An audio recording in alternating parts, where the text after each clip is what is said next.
Kollywood star actor Dhanush గారు, king Nagarjuna గారు నటించిన 'కుబేర' మూవీ థియేటర్‌లో రిలీజ్ అయింది.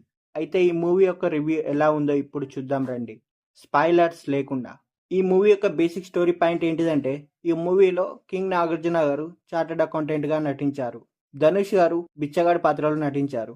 మెయిన్ స్టోరీ పాయింట్‌లోకి వెళ్తే, ఒక పెద్ద బిగ్ షాట్ అయిన బిజినెస్ మ్యాన్ దగ్గర పనిచేస్తుంటాడు మన నాగార్జున గారు. అయితే వాళ్ళ దగ్గర ఉన్న డబ్బును బ్లాక్ మనీ నుంచి వైట్ మనీగా మారుస్తుంటాడు. నాగార్జున గారు ఆ మనీని బ్లాక్ నుండి లీగల్ మనీగా మార్చేందుకు బిచ్చగాళ్ళను వాడుకొని ఆ మనీని మారుస్తూ ఉంటాడు. అయితే ఇదే క్రమంలో బెగ్గరైన మన ధనుష్ గారు నాగార్జున గారి లైఫ్లోకి వస్తాడు. అయితే ధనుష్ గారు వచ్చిన తర్వాత ఏం జరిగింది, తర్వాత కథలో ఏమైంది అనేది మన స్టోరీలో చూడవచ్చు. ఇదే ఈ మూవీ యొక్క స్టోరీ.